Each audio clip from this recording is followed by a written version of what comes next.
Okay, we're on.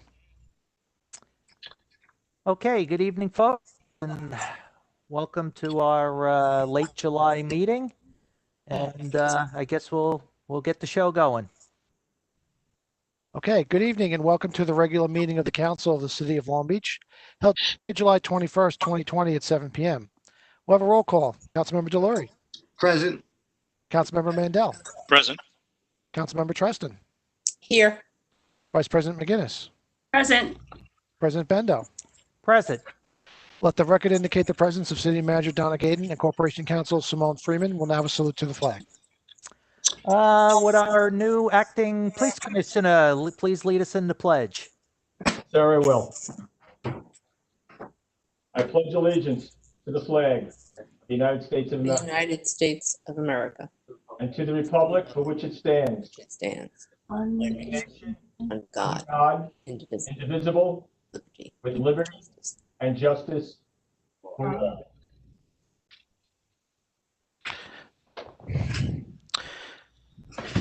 Okay, thank you. President Bendo, before we get started, we have two items that were proposed to be added by unanimous consent. Can I get a motion from someone to add items 6 and 7 to the agenda? I'll make the motion to add items 6 and 7 to the agenda. Will second? Second. I will second the motion for items 6 and 7. Voting, Councilmember Delory, Yes. Councilmember Mandel, Yes. Councilmember Treston, Yes. Vice President McGinnis, Yes. President Bendo. Yes. Okay, the items will be posted shortly up on the council webpage. Just for clarity, item 6 is a resolution amending the city's agreement for construction of an Office of Emergency Management and to amend the budget. And item 7 is a resolution authorizing the city manager to renew the city's agreements for disaster management, response, and recovery consulting services.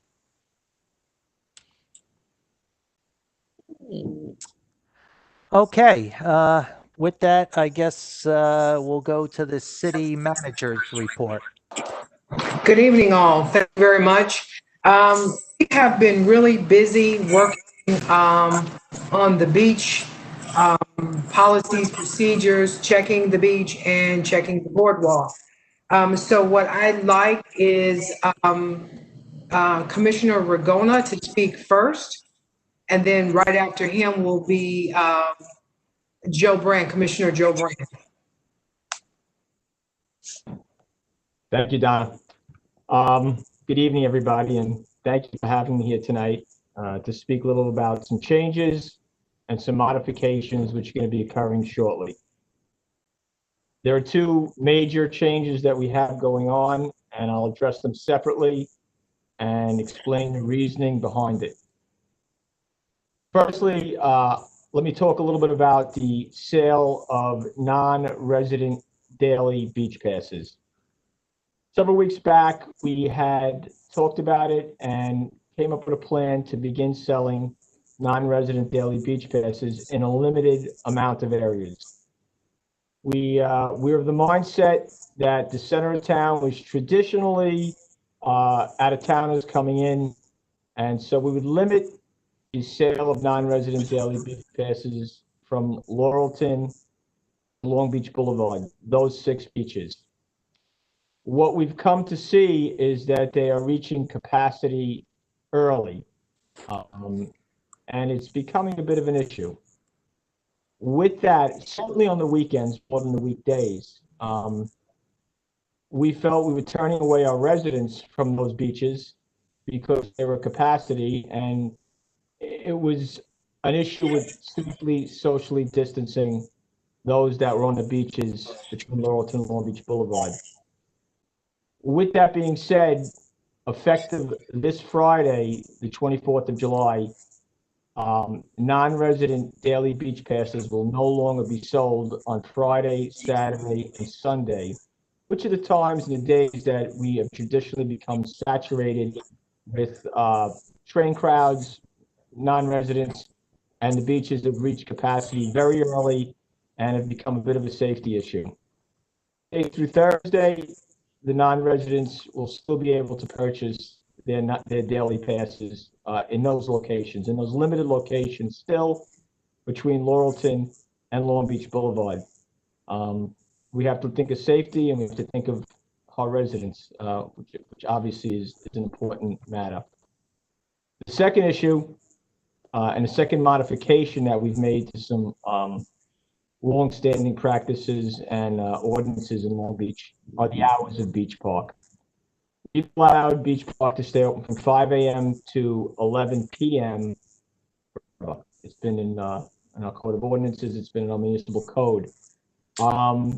Due to the fact that we have now seen a trend of very large, unruly, disorderly, antisocial, not safely socially distancing groups.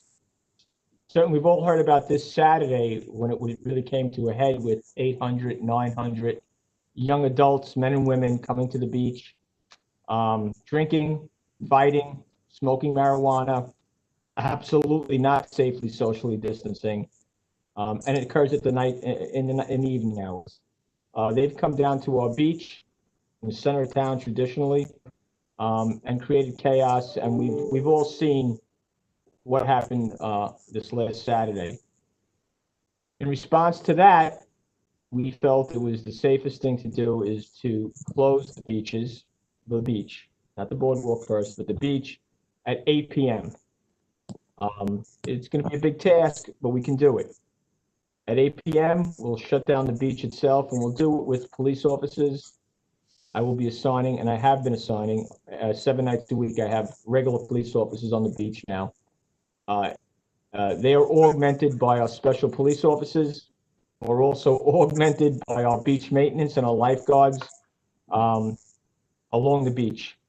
Systematically go down the boardwalk on the beach area between Neptune Boulevard and New York Avenue, and we will give a warning around 7:45 p.m. and then we'll circle back, and then by 8 p.m. we will move beach to beach and move the crowds off. The boardwalk itself will not close until 9 p.m. and at that point, specials, my bicycle police officers who I will have up there, just can't be done by specials. We need police officers also, obviously. You need real teeth to it, and that is not meant in any way to be disrespectful to the specials who do a great job. There are certain jobs that you need a police officer at. So we'll have 4 bicycle police officers, 4 or 5 special officers. We'll have the smart car up there. Joe Brand will speak a little bit, but he's going to have his guys on a gator. And we will start off at Edwards Boulevard and again systematically move east and west, telling people that at 9 o'clock that they have to exit the boardwalk, and some people may have to walk a little further east or west to get to where their car is. We will follow them through as we move the group off Edwards, off National, off Riverside, in conjunction with Tommy Canner and his beach maintenance guys. They will then gate off the entrances to the boards, and we'll continue to move down till we get to Neptune and New York Avenue. My feeling is, ultimately, you will have stragglers. It's inevitable. Someone who you didn't get off the beach, so we will continue to have the gator and the smart car going back and forth. We will assist. There may be an older couple who need to get off. We will leave Edwards Boulevard ramp open, not gated off, but we will have a security officer stationed there, not allowing anybody else on, but it will be an egress, an area for people on the boardwalk to get off if necessary. It is absolutely a work in progress. I think we have a really good plan. We have been speaking almost ad nauseum between the city manager, myself, Joe Brand, Tommy Canna. We are all on the same page. I believe most of us will be there at 8 o'clock. I know I will on Thursday night to see how we kick this off. It's necessary. It's really important. And if we don't do this now, I really believe there could be dire consequences down the road. So some people think it's drastic. I don't. I think it's necessary. And I just want to note one more thing, which just came to light today, and I'm not sure if everybody's in the loop. You may be. We've been advised that the foundation block, which is between Edwards Boulevard and Riverside Boulevard, I guess you know the dirt lot, which is a privately owned lot, and the owner has graciously, for many, many years, allowed us to park, cars to park in. They park at their own risk. It's a private lot. We found out today that that no longer will be available to us, and that lot will be effective immediately shut down to motor vehicles parking. I have already spoke to my sign shop. They're in the process, as we speak, of fabricating signage, which will go around the entire area from Edwards down East Broadway and back again south on Riverside, indicating the same. There's an issue with towing the cars. It is private property. When we do get an authorization from the owner of that property, that he gives us authority to tow, then it'll give us a little teeth to take cars out of there. But the signage stating that it's private property, no parking, LBPD will go up. It might not be a terrible thing right now for us with us avoiding cars coming to the center of town, but it may be an issue down the road moving forward to next season, and it's something we should be aware of. And that's kind of where I'm at right now. Do any of you have questions for me in regards to our enforcement, how we're going to implement this policy?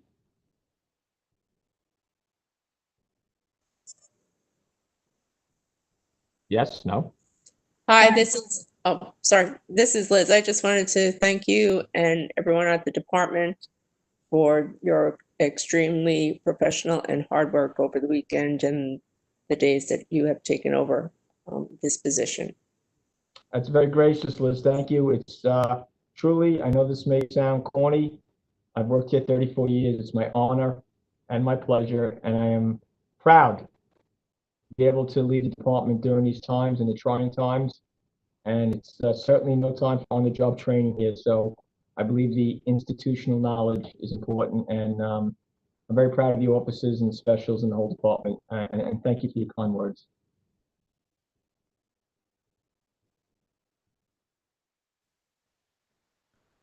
Okay, are there any other questions from the council? Okay, back to our city manager. Is there more, do you have more to your report? Yes, Mr. Brand? Good evening, everybody. I'd like to begin just by addressing some of the stuff that's happening at the rec first, before I piggyback some of the stuff that went on over the weekend with the Ocean Beach Park, and to kind of pick up where Phil left off. At the rec, as we speak, the men's league softball has begun. Looking forward, the municipal pool will open on August 3rd. That's a week from Monday. A kids baseball program will begin that same day. The ice arena has secured the contract to have the ice reapplied the weekend of August 1st. Effective tomorrow, the sprinkler park hours are going to be extended thanks to this oppressive heat. And lastly, we've recently secured community development and economic development funding thanks to Patty Bourne. That funding's earmarked specifically for senior programming to be done virtually out of two separate places, one out of the senior center and the other out of MLK. So thank you, Patty, for putting that together and allowing us the opportunity to help an area of our community that could certainly use some activity in their life. Picking up again where Phil left off. Again, this weekend, our neighbors from the east, Jones Beach, town of Hempstead, Nassau County, shut down all of their operations with the beaches by 10 a.m. We were inundated on Saturday. We were able to pretty much stave off most of the crowd till real late in the day Saturday, and we kind of survived and got through the day.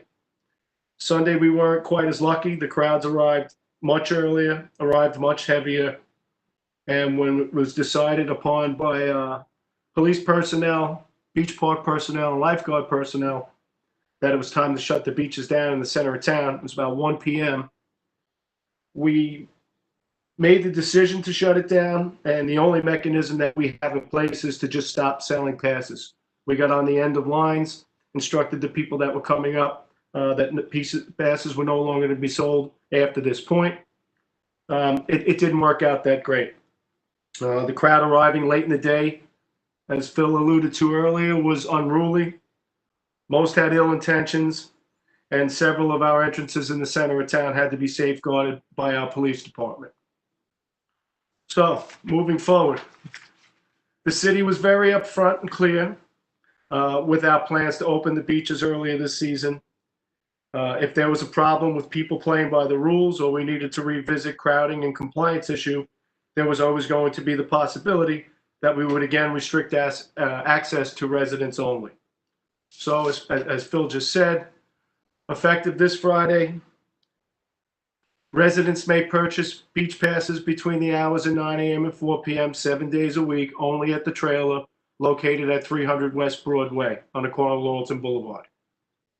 Non-residents may purchase daily beach passes Monday through Thursday at the same 6 locations that we've been selling them at since the start of the non-resident pass sales: Long Beach Road, Riverside Boulevard, Edwards Boulevard, National Boulevard, Magnolia, and Laurelton. Non-resident daily passes will be punched the day they are purchased. There won't be advanced sales of passes that can be used at later dates. So you buy a pass, you buy them one at a time, it gets punched for the day of purchase. It's not going to be able to stockpile passes to use them over the weekends. Moving further with the beach, we've just recently received permission from the health department to reactivate the showers on the beach. I had a conversation just a few minutes ago with beach maintenance superintendent Tommy Canner. He'll begin work immediately on the lines and the fixtures and probably have them all taken care of and ready to go within a week. That's where we are at the beach. I would like to share a text message that I got yesterday morning. It was very nice. Good morning, Joe. I just wanted to let you know what a great job the Long Beach lifeguards did after hours on Sunday night. Myself and a couple of other guys were on the beach and in the water once 2 swimmers had gone into distress. Had the lifeguards not shown up, the outcome could easily have been very different. Those young men and women are fantastic, professional, and excellently trained. They should be thanked for their tremendous effort. I'm going to publicly thank them. I know Donna and the council have done so over and over again, but Sunday night, the water conditions turned drastically in a real short period of time. With the amount of people we had on the beach Sunday night, I'm not going to speak specifically, but I know there were upwards of 20 rescues, life-threatening rescues, after 6 p.m. on Sunday night. That all goes into this decisions that we all came up with this week to scale things back a bit and kind of take our beach back and get things normalcy restored here. So that's where we're at, guys. Okay, Commissioner Phil Regona needs to step back in for a minute to say something. I meant to mention one other thing, which is an important issue. We've seen a proliferation of the beach passes being passed off. Season pass holders, someone having a bunch of them, going back out to the beach, and this has occurred forever, but I think it's a magnitude that we haven't seen in the past. So what we're doing now is really, truly intense beach sweeps. We have our specials going beach to beach and checking from the west to the east, certainly on the weekends, all beach passes. And what we're doing is when we see that you don't have a pass, at this point, we're trying to open up the west end and the center beaches and the east end beaches. So we're getting these people off the beach who don't have a pass. Some are getting summonses, some are being escorted off quickly so we can open the beach again. But the sweeps of the beaches are a priority. It's something we know has to be done. We see it as a big issue. And the specials know it's a priority to go out and go to all the different groups, especially beaches in the West End, which are a real problem, like Minnesota or Maryland, the center of town. Edwards East and West, and certainly the East End Neptune East. So we're out there. They are focusing and concentrating on going through the groups and making sure everybody has a pass. It's probably more prevalent now than I've ever seen, and it certainly is a priority. Thank you. Thank you very much. The only thing that I have to add to that, we have truly been working hard. We are currently putting together a crisis team here in Long Beach. We have a crisis team, which is a psychologist and a minister and a doctor that comes out of Nassau County. But with so many saves and with at times life lost, it's very important that our staff has someone to talk to right away. And so we are now currently working to get that crisis team put together here in Long Beach, so our response time is quicker for that team to be put in place. And that's the end of my report. President Bendo, can I share with you my weekend? If you'd like, sure. I witnessed firsthand the large crowds gathered on the beach on Saturday and Sunday evenings. On both nights, there were hundreds of people on the beach with no social distancing. In addition to the large crowds on Sunday evening, the lifeguards had to make numerous rescues. I personally went down to the ocean on Sunday night around 7:30 p.m. to tell a group of swimmers how dangerous it was to be in the ocean so close to the jetties, and this was on New York Avenue. At the same time, I noticed a helicopter circling the beach around Long Beach, what I thought was Long Beach Boulevard.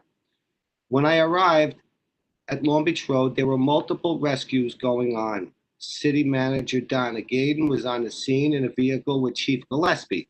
Acting Police Commissioner Ragoner, as far as I understand it, was at the emergency room to check on one of the swimmers who required medical treatment. All in all, there were approximately or over 20 lifeguards working after 6 p.m., multiple police vehicles on the beach, including special police officers. Therefore, as a result, I fully support the decision to close the beach at 8 p.m. and the boardwalk at 9 p.m. Thank you. Okay, thanks, Mike. I guess it's an interesting story that might give people a little bit of an indication of what some of our first responders down on the beach are dealing with after hours and on the weekends. A woman was going into the water after the lifeguards were off duty. There were some of the lifeguards were still on the beach. They hadn't totally cleared off yet. And they told her not to go into the water. And the woman proceeded to throw about every 4-letter word there was in the book at them, telling them it was none of their damn business. She could do whatever she wanted. 10 minutes later, that woman had to be rescued because she would have drowned.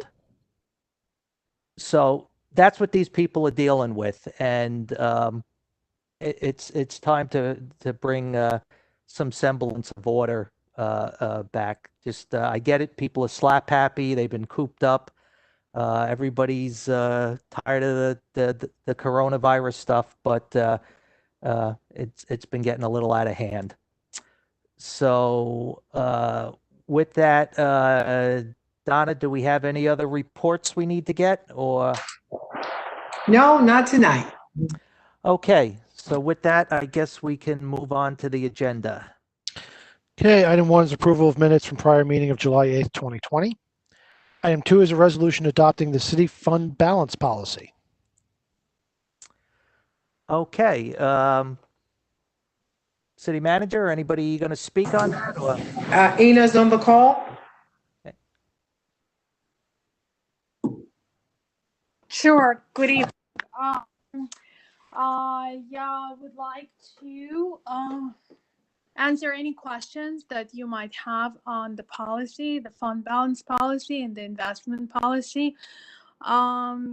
It's the goal of this administration to create a fiscal policies manual that will contain all the financial policies of the city. These two policies will become the first two policies of that manual. And we are also, I'd like to mention that we're also running our, once we prepare the policies, we run them by the consultants of the CMA so they could review and share best practices with us and give us some suggestions on whatever they see would be a more streamlined process, as they see a lot of different municipalities and governments and their policies. Okay, thank you, Ina. Are there any questions from the council members? I just have a quick comment and a question.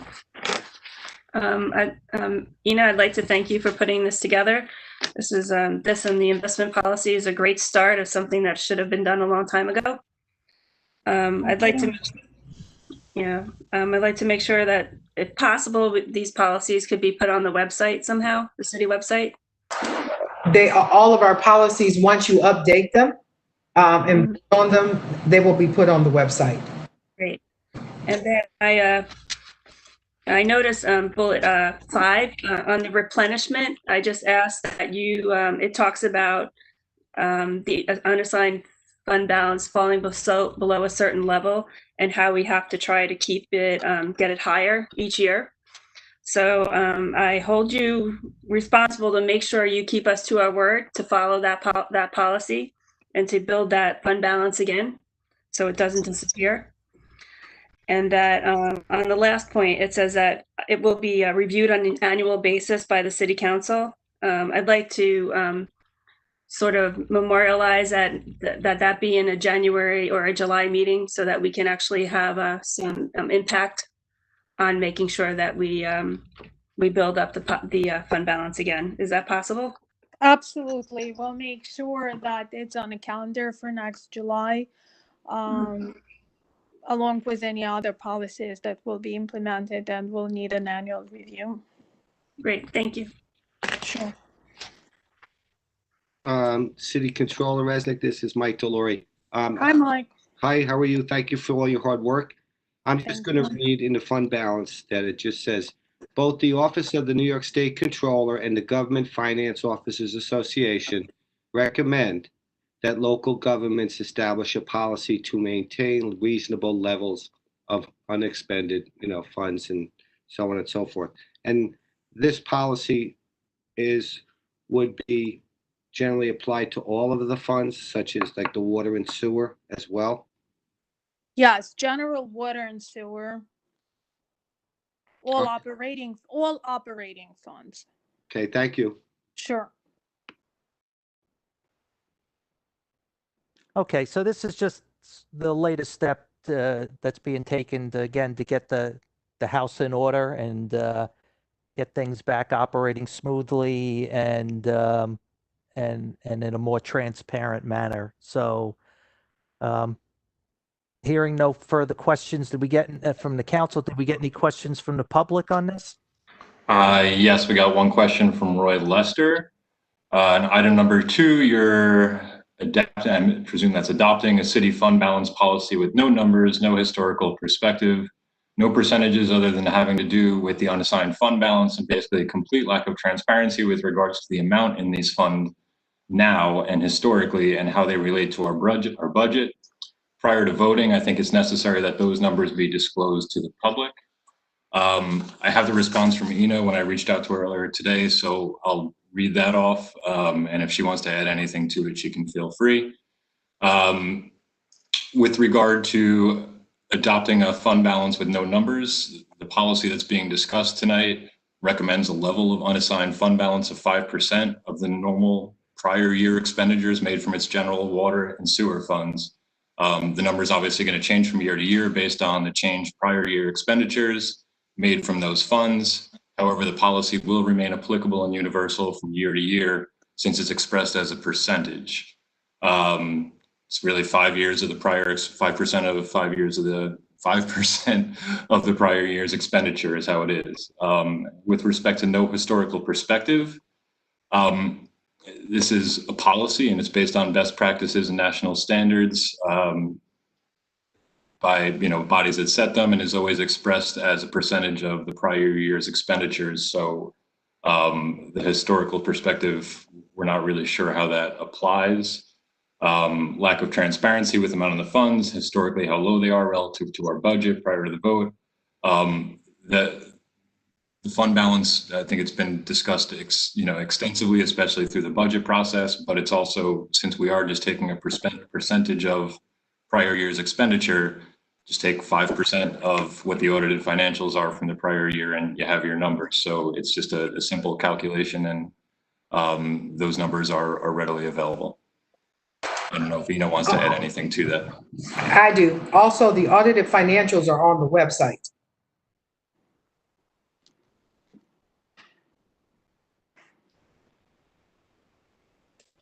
I would just add that the institution of a policy is actually the tool by which the city council can hold the administration accountable so that we can actually fulfill our fiduciary responsibilities. So the policy is the roadmap of how we're going to stay within the guidelines, and the 5% is widely recommended by New York State and other municipalities across the country. So this is exactly what we need. Right, and as far as I remember, a lot of the information that City Manager Gayton and the controller had put forth, it's been in multiple areas, and I could just recite off the top of my head, roughly, I believe 80 to 85 million times 5% is roughly 4 million, and I believe that in this last fiscal period, we were below $1 million and probably much less, and therefore, we were starting off the year way underfunded, and it's not. This administration, his goal is to get policies like this out there, so we're all understanding of what we need to do. Thank you. Okay, were there any other questions from the public?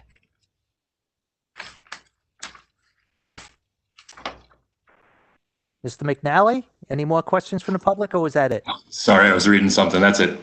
Okay, so with that, we can move on to the next item. Item 3 is a resolution adopting the city investment policy. Okay, is that going to be? That is also Ina. Ina? Okay. Me again. So basically the same story that prefaced the fund balance policy. Investment policy directs the city controller how and where to invest city's funds. Once we're gonna have, they go hand in hand, because we currently don't really have any access funds really subject to extensive investment activity. But once we follow our fund balance policy and will accumulate funds to invest, it will become a very relevant and necessary roadmap to follow in terms of investing city's money. And like it says, it has to be both prudent in terms of taking reasonable level of risk, as well as appropriate in terms of looking for a reasonable level of return. That's about that. One more thing I want to add to that is that the city will be issuing an RFP. It's best practices to issue an RFP for banking services at least every 5 years. So I'm not aware of a banking RFP being issued in the previous 5 years. I did my due diligence, and I know that it hasn't been. So we're going to issue an RFP for banking, and once City Council approves banking institutions that will select as a result of that RFP. We will have to update this investment policy to include names of the institutions into the policy. That's about that. Okay. Are there any questions from the council? Yes, I just have one question. Thank you again for this policy, Ina. This again will be reviewed annually by the council, I noted. And that in section 3, it does talk about the fact that all employees directly associated with the investment process will be bonded. Yeah. I would like to make sure that the council is aware of that in the annual review and to what amount each employee is bonded. Sure. Thank you. Okay, any other questions from the council? All right. Things I wanted to say about the policies that we're putting forth, because you will be getting more policies over the next probably 2 months. What we do is we've identified all the policies that need to be updated. They're updated in-house, they're reviewed in-house, and then they're sent to CMA. CMA reviews them, and then we make sure that they are applicable to the Government Finance or Officers Association best practice policies. And so that when the policies are approved, what you can say is that we have the best practice throughout the country with the best policy that can be had at that particular time. And so it's important that the public knows that we just don't put things down on paper and say, this is a good policy. These policies are vetted very well before we send them to be voted on. Okay.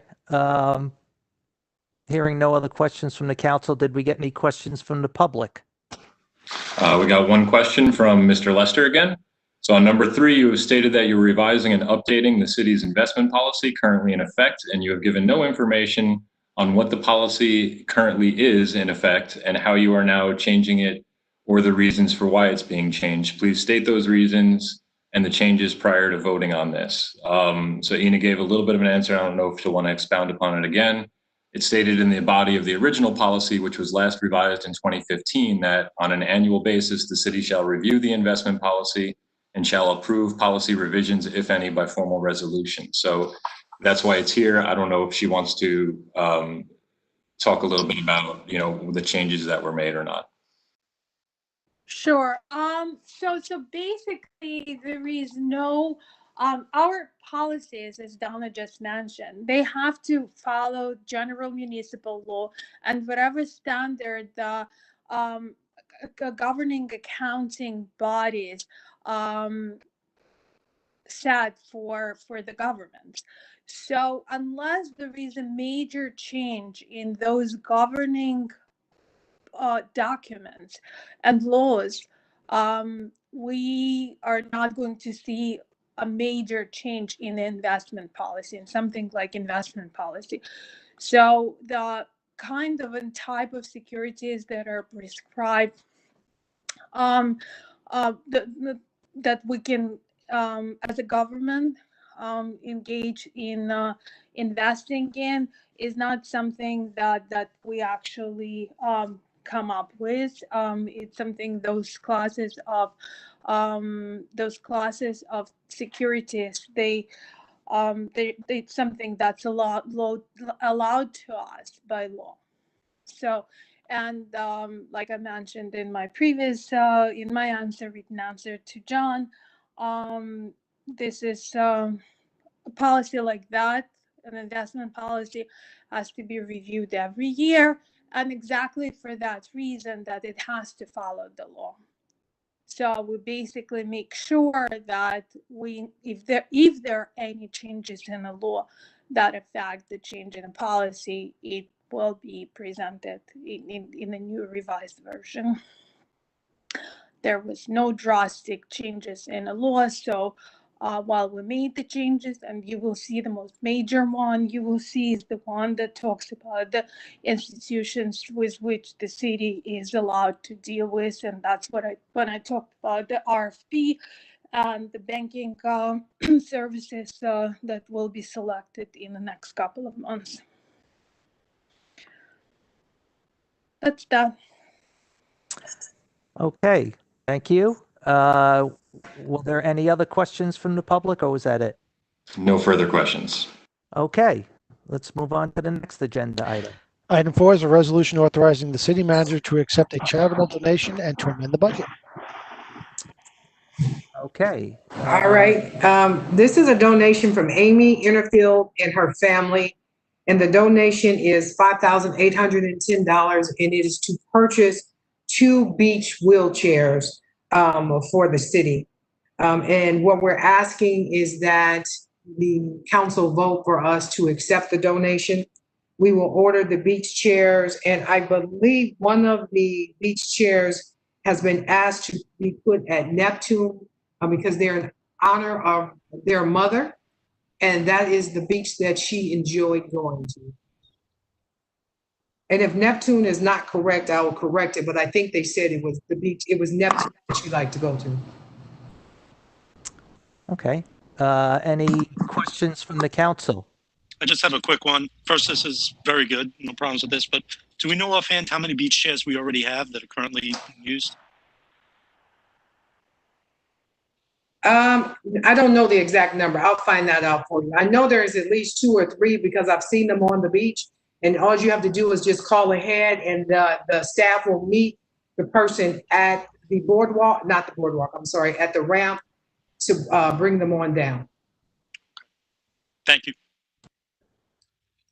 I just want to make sure that we say that Amy and her family, that their mother was Rosalind Innerfield. So that's who this is in honor of. And we really we thank her and her family for such a wonderful donation and her memory.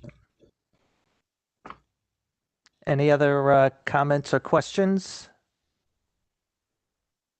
Okay. Were there any questions from the public? There were none, no. Okay, then let's move on to the next agenda item. Item 5 is a resolution authorizing the city manager to issue a purchase order for the supply, transport, and delivery of concrete from the lowest responsible bidder. Okay, someone going to be speaking on this one? That should be Mr. Miranda. Okay, 1 second. John, I'm going to unmute you. John Morando, you're unmuted. Okay, this is our annual contract, which is bid through the purchasing department for our concrete needs when we do concrete repairs in the road, or we do concrete repairs on sidewalks where we've replaced curb stops for the water, or we've done a cut and cap for the sewer. So this is for, or if we have to redo a handicap access ramp. This is, for various small projects throughout the city.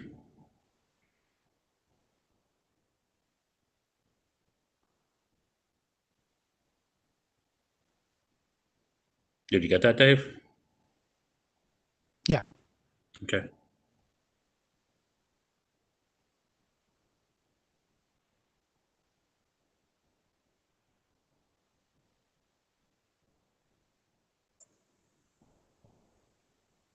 It helps if I unmute myself when I'm trying to ask a question.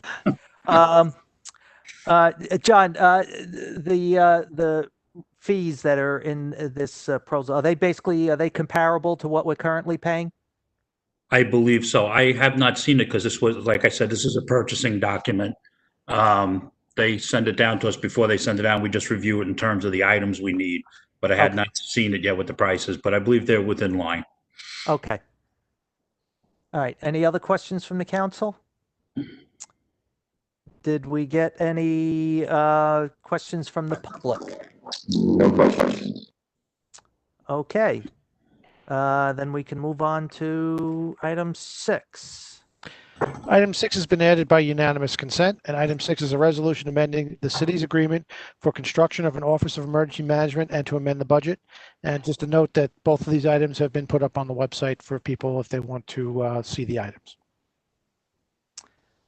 Okay. I'm going to take a guess. This is Mr. Mirando again? Correct. Am I still unmuted, Dave? Yes, you're on. Go ahead. Okay. So during the course of constructing the OEM, obviously, when you reconstruct an old building, you come across things that you're not planning on. As an example, when we removed the doors, there was no lintel to hold up the wall above that, so we had to remove the wall. So this covered about 12 different change orders within the contract. We only issued the purchase order for a certain amount, so we needed to increase the purchase order by $144,000. These change orders were approved by the Governor's Office of Storm Recovery already. The money is available from the Governor's Office of Storm Recovery. So by just approving this, it allows us to then pass this money on to the contractor.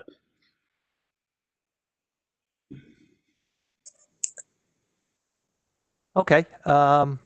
Any questions from the council? Has the contractor completed the work? Yes, the OEM is complete, including the testing of the generator, and just a few things that we're adding in terms of computers and phones and things of that nature, but that's all internal work we're doing. And Ghoster's, just for the record, so everyone can hear, that Ghoster's completely covering the OEM upstairs. That's correct. And as a matter of fact, we don't have to lay any money out. They've already given us the money, but because the purchase order is at a certain length, we can't release it yet to the contractor. Okay, thank you. And for those of you that aren't acronym savvy, GOSER is the Governor's Office of Storm Recovery. Sorry. That's okay. I apologize. When you use it every day, day in and day out, you just kind of forget. Spills. Okay. Any more questions from the council? I just have one question. It's not really a question. It's in the second whereas, the second sentence. It says, including but not limited to corridor flooring, AV. I don't know if it's date cables or it should be data cables, but that's the only question I have. It should be data cables. These are all the different change orders that came up. Okay, thanks, John. So just to make a note, everybody, whoever does the resolutions, just make it data. Thank you.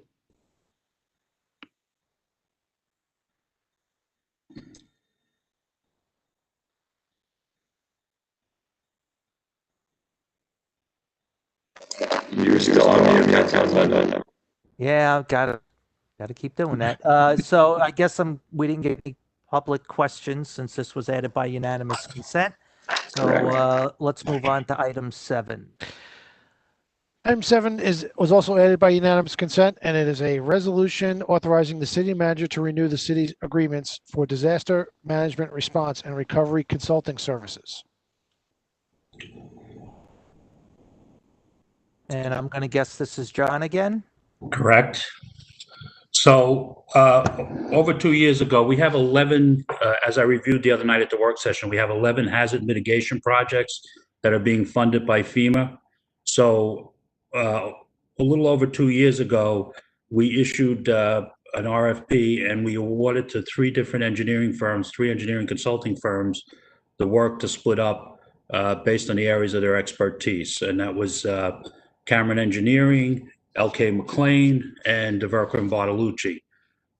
Those projects are at various stages of completion. Some are in the design stage, some are ready to go out to bid, but the agreement we have with the engineers expired in April.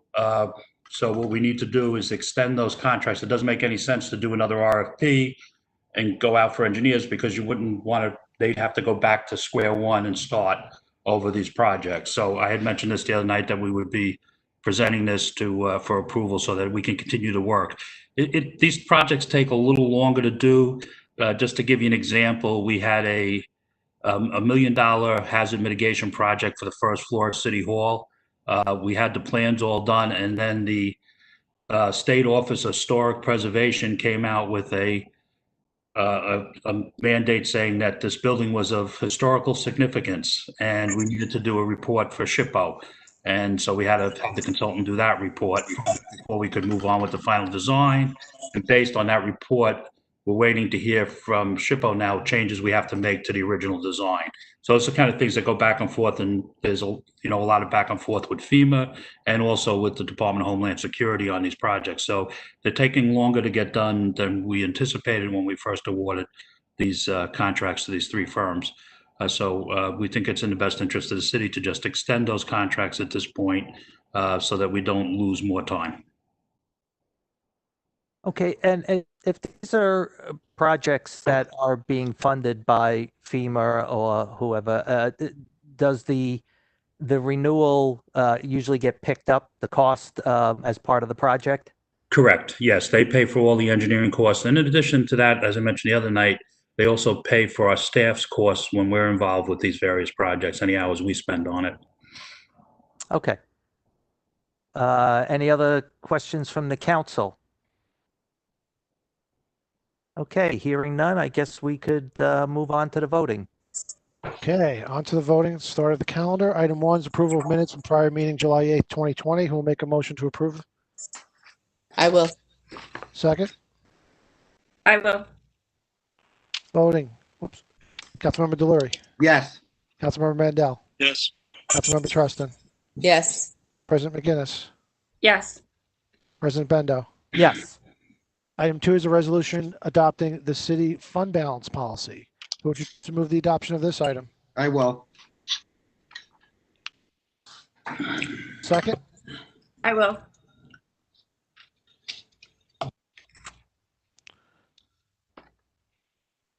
Voting. Councilmember Delury. Yes. Councilmember Mandel. Yes. Councilmember Treston. Yes. Vice President McGinnis. Yes. President Bendo. Yes. Item 3 is a resolution adopting the city investment policy. Who would you to move the adoption of this item? I will. Second. I will. Voting. Councilmember Delury. Yes. Councilmember Mandel. Yes. Councilmember Treston. Yes. Vice President McGinnis. Yes. President Bendo. Yes. Item 4 is a resolution authorizing the city manager to accept a charitable donation and to amend the budget. Who would you to move the adoption of this item? I will. And I want to, oh, I will. Okay. Who's second? I will. Voting. Councilmember Delury. I would proudly vote yes. Councilmember Mandel. Thank you to Amy Innerfield and the Innerfield family. Very generous donation. Yes. Councilmember Treston. I am so delighted this is happening. I can't tell you. Yes, yes, yes. Yes. Vice President McGinnis. Yes. President Bendo. Yes, I'd also like to thank the Innerfield family. You're going to give beach access to some people that so they can really enjoy their summer. So I vote yes. Thank you very much. Item 5 is a resolution authorizing the city manager to issue a purchase order for the supply, transport, and delivery of concrete from the lowest responsible bidder. Who would you just move the adoption of this item? I will. Second. I will. Voting. Councilmember Delury. Yes. Councilmember Mandel. Yes. Councilmember Treston. Yes. Vice President McGinnis. Yes. President Bendo. Yes. Wrong sheet.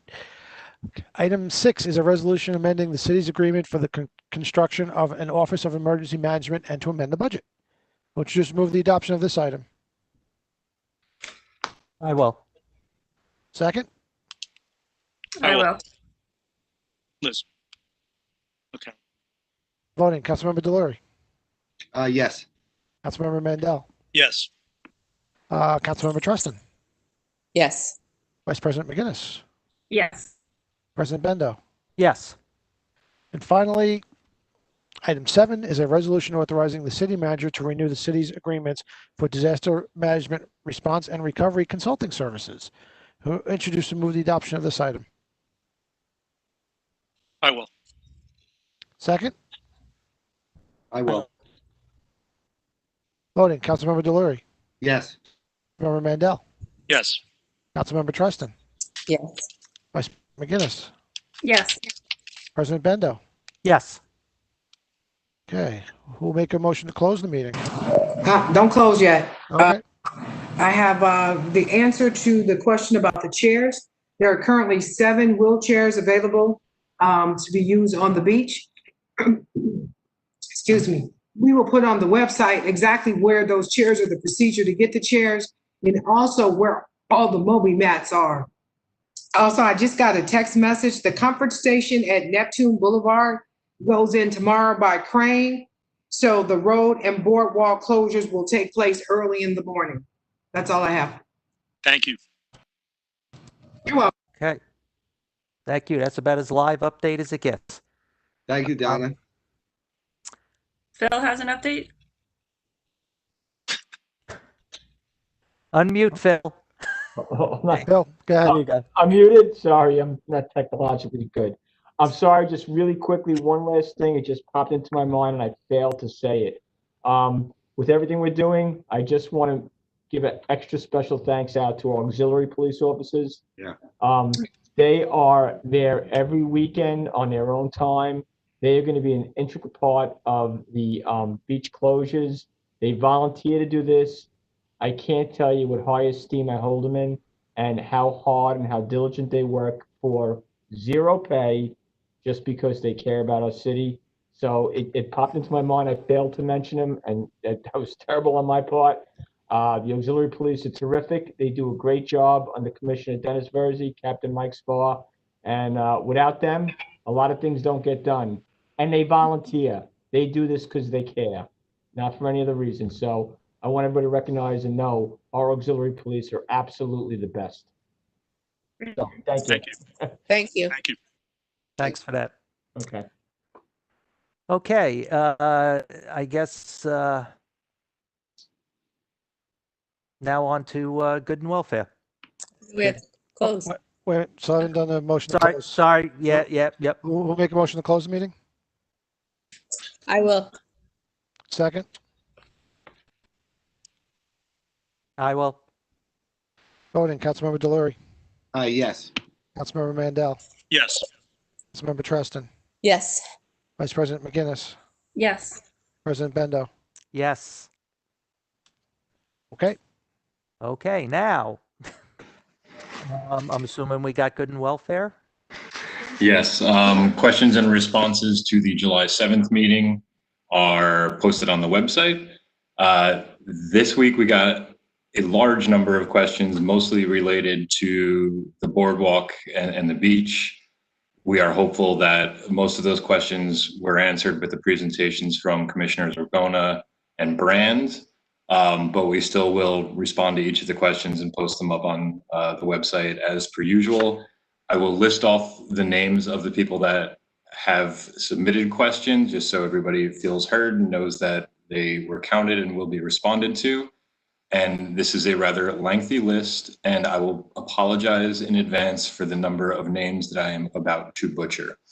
But here we go. So Wendy Goldstein, Laura Clarity, Stacy Weinberg, Diana Nappi, Lori Rayner, Joyce Petrosino, Samantha Moore, Deborah Ravener, Dorothy Byrne, Kathy McElroy, Sue Friedman, Colleen Amato, Kira McCrudden, Rachel Shembri, Denise Miro, Liz Curran, Donna Bullwinkle, Lauren Lundquist, Heather Licata, Chrissy, Kim Greengus, Cindy Canterman, Barry Frolinger, Jocelyn Jasper, Alex Zuckerman, Kelly Martinson, Stephanie Harris, Mary Coleman, Elliot Pasick, Brendan Finn, Brian Ross, Scott Nobler, Daniel Lamachi, James Hardy, Lisa Valencia, Jocelyn Tobia, Lauren Moriarty. And then there was other questions asked by Lisa Santinos, Marie Brutus, Non Quid Pro Quo, Matthew Nicholas, Amy Potter, Kira McCruden, Thomas Kennedy, Tracy Eichler, Elizabeth Farrell, David Palpatine, Karen Deenan, Teresa Paggi, Alan Smythe, Non Quid Pro Quo again, Albert Albuquerque, Roy Lester, and Andrea Loguidisi. And so we will respond to each of those questions and post them on the website in advance of the next meeting. Okay. So with that, I guess, thanks for joining us tonight, folks. Everyone have a good night and keep enjoying the summer. So take care. Fill out your census. And we can't leave without letting Liz remind everyone to fill out your census. Thank you.